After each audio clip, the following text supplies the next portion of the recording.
Benedicite, buenos días, tengan mucha paz. Soy el Padre Julio desde el Eremitorio Emaús de la Iglesia Antigua Diversidad Cristiana. Hoy continuamos con los comentarios al libro El arte de la oración del igumeno Charitón del monasterio de Balamo y vamos a tocar el capítulo de la habitación de Cristo en el alma y la muerte de las pasiones carnales. Todo esto en el marco de la oración de Jesús, la oración esicasta, la oración del corazón. El igumeno Charitón, citando a San Juan Crisóstomo, dice: «Preguntáis, ¿qué sucede si Cristo está en nosotros? Si Cristo está en vosotros, vuestro cuerpo está muerto al pecado, mientras vuestro espíritu vive por la justicia», citando a Romanos capítulo 8, versículo 10. Con esta cita de San Juan Crisóstomo contrapone muerte a vida, oscuridad a luz, caos a orden, pecado a gracia. De alguna manera concentra toda la teología de San Juan y toda la teología paulina, ¿verdad? Oscuridad y luz, caos y orden es propio de la teología de Juan. Pecado y gracia es propio de la teología paulina. Y es que cuando Cristo está en determinado lugar, irradia su gracia, Cristo irradia su presencia. Claro que es progresivo, que no nos inunda plenamente, porque de alguna manera nuestras pasiones, nuestros vicios, nuestro mundo interior todavía opone resistencia a la gracia. Si no tenéis en vosotros el Espíritu, ya veis el mal que de ello resulta, la muerte. Y cuando habla de la muerte, en realidad no habla de la muerte física, sino de la muerte espiritual, de esa sequedad, ese desierto, esa aridez, esa necesidad, pero negativa, de Dios, porque está la necesidad positiva. Tengo sed de ti, dice el salmista, ¿verdad? Pero esta es una ausencia de Dios en nuestro interior. El reino de Dios está, pero no está. Está por la gracia del bautismo, pero no le permitimos cooperar con nosotros en el proceso de santificación. Y el padre Charitón, el igumeno Charitón, entonces insiste: si el Espíritu Santo no está, hay muerte. Con la presencia de Cristo, el cuerpo se transforma en templo, se transforma en el templo que cobija la presencia del Espíritu Santo, se transforma en la carpa del encuentro, como aquella que tenían los israelitas en el desierto, donde Moisés hablaba cara a cara a Dios, como habla un hombre con su amigo, dice la Escritura. Es la carpa del encuentro, el lugar de la comunión con Dios. Pero para eso Cristo tiene que estar en nuestro corazón, tiene que enraizarse y tenemos que permitirle estar ahí, crecer ahí. Tenemos que cooperar con el Hijo de Dios en ese proceso donde va aumentando cada vez más la cristificación del ser humano, la presencia del Espíritu Santo en nosotros. Hay una anécdota de el padre Serafín del Monte Athos, santo monje, siglo XX, que dice que cuando llegaba alguien a su ermita, él lo miraba insistentemente sin pronunciar palabra durante unos 5 minutos. Y en realidad, concluido ese tiempo, lo que hacía era decir: esta persona, este hombre, el Espíritu Santo le ha penetrado hasta el cuello. A este hombre el Espíritu Santo le ha penetrado apenas un poco la cabeza. A este hombre el Espíritu Santo le ha penetrado hasta las rodillas, y eso es una maravilla. Y es que en esta anécdota el padre Serafín iba midiendo, iba viendo la cristificación de la persona, iba viendo cuánto había permitido esa persona, cuánto esa persona se había asociado a la gracia de Dios para permitir que el Espíritu Santo habitara y se transformara en templo. Dice el igumeno Charitón: igual que las tinieblas no pueden habitar con la luz, todo lo que es carnal, apasionado y malo no puede permanecer en presencia de nuestro Señor Jesucristo y de su Espíritu. Entonces tenemos que tener en cuenta que es real, es un ejemplo clarísimo.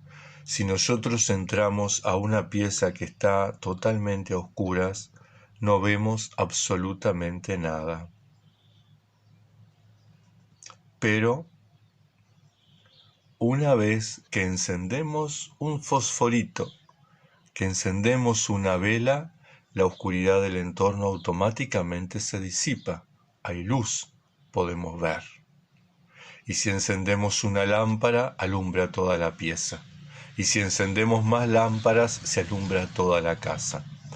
De la misma forma, nuestro ser, que se encuentra en tinieblas, que se encuentra en oscuridad, por los vicios, por las pasiones, porque no estamos centrados en Dios, porque nuestros pensamientos, nuestros recuerdos no vienen de Dios, porque nuestras palabras no hablan cosas de Dios, porque nuestros sentimientos y nuestros deseos no se ajustan al sentir de Dios, y entonces estamos inmersos en oscuridad. Pero apenas abrimos la posibilidad de que Cristo ilumine, esa oscuridad comienza a desaparecer. Claro que no se ilumina toda la casa de golpe, claro que es progresivo, pero eso es lo mágico, eso es lo maravilloso, eso es lo importante. Igual sucede en nuestra vida espiritual. En la medida que permitimos que Cristo y su Espíritu entren, progresivamente empieza a haber luz.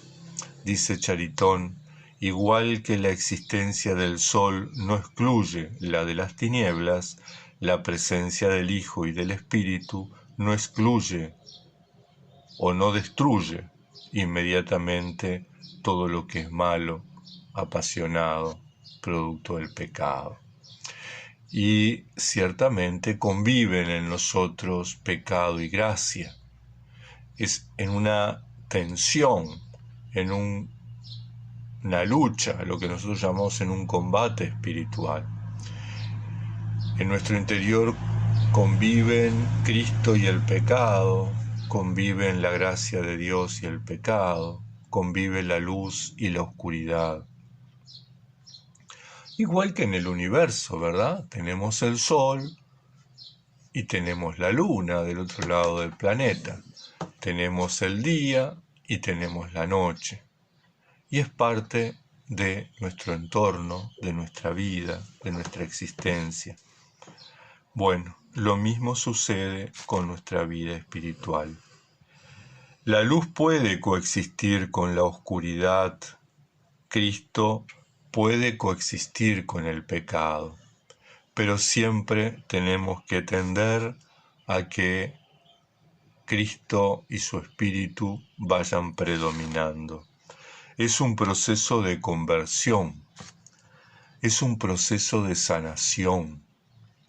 La presencia de Cristo, la presencia del Espíritu Santo van sanando nuestras lesiones, nuestras heridas, nos van purificando, nos van armando, nos van dignificando. El Señor va restaurando la imagen creada, la imagen que soñó, que proyectó de nosotros en el momento de la creación. Va restaurando nuestro interior, nos va cristificando. He aquí pues, dice el igumeno Charitón, una regla general para todos los cristianos, cualquiera sea la etapa de la vida espiritual en que se encuentre. Si alguien permanece firmemente con su conciencia y su voluntad del lado del Espíritu, en una unión viviente y consciente con nuestro Señor y su Espíritu, nada carnal o apasionado podrá subsistir en él, no más que las tinieblas ante el sol o el frío frente al fuego. Todo se derrumba, todo se desvanece ante la presencia de Cristo y de su Espíritu. Pasamos del hombre viejo al hombre nuevo, del hombre carnal al hombre espiritual del que habla San Pablo. Se da ese proceso de transformación, ese proceso de cristificación.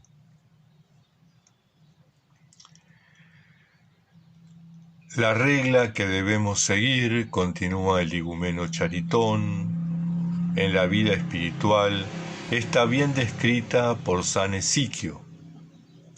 La esencia de su enseñanza es esta, y cita: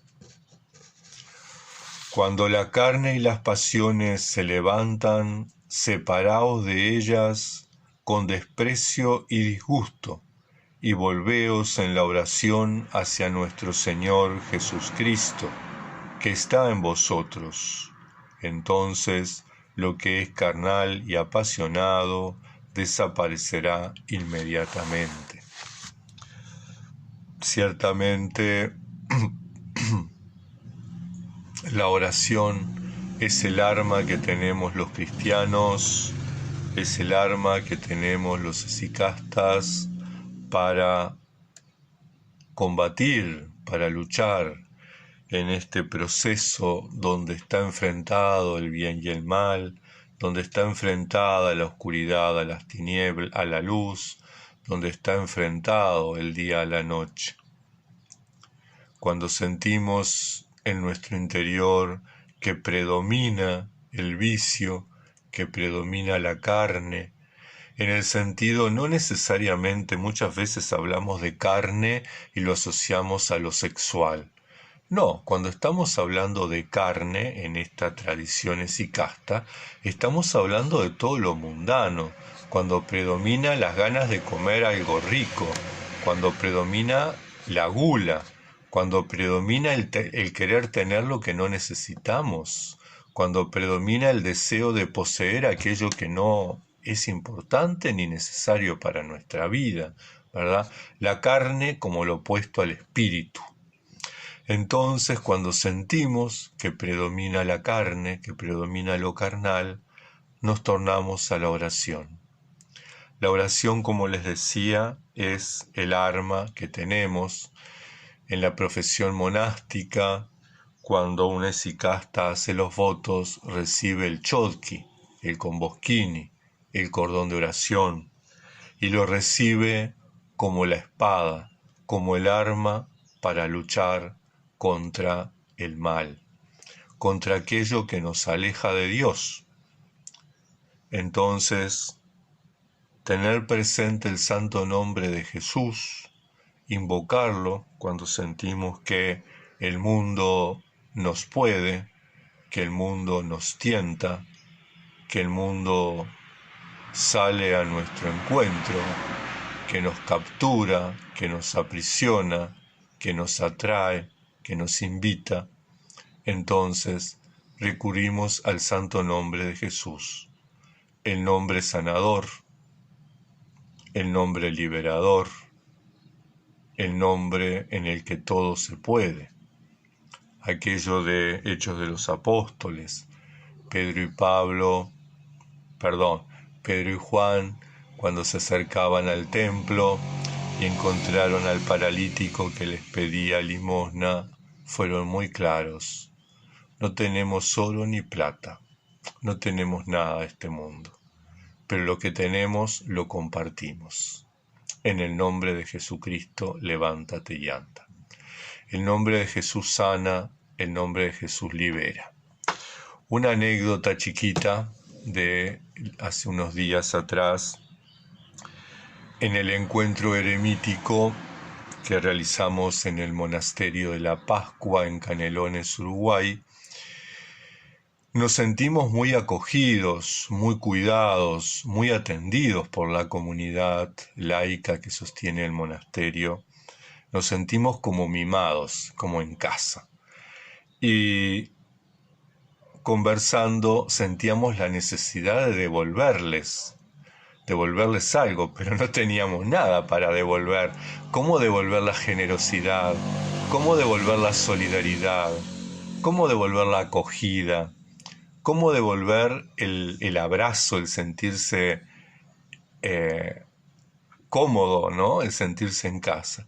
Y entonces dijimos, vamos a tener una instancia de compartir con ellos la oración de Jesús, de enseñarles la oración de Jesús, de transmitir esto que para nosotros es vital. Y tuvimos una instancia hermosa, realmente maravillosa, donde el hermano Nadir y el hermano Ariel transmitieron la práctica de la oración de Jesús. Y no solo la transmitieron, sino que pudieron orar junto a algunos miembros de la comunidad esa oración tan fuerte, esa oración que nos marca, ¿verdad? Lo único que teníamos, el santo nombre de Jesús. De alguna manera, hermanas, hermanos, permitamos esta habitación de Cristo en nuestro corazón, permitamos esta habitación de Cristo en nuestro interior, que Él nos vaya iluminando, que Él nos vaya sanando. Ciertamente tenemos muchas cosas para sanar, cada uno de nosotros, nuestra sociedad, nuestra cultura, nuestro mundo. Invoquemos el nombre de Jesús como ese ungüento, como esa pomada, como ese medicamento que permite la sanación. Invoquemos el nombre de Jesús como esa herramienta que rompe las cadenas, que libera, que dignifica. Que la Santa Madre de Dios nos acompañe, nos proteja y nos bendiga hasta el próximo encuentro.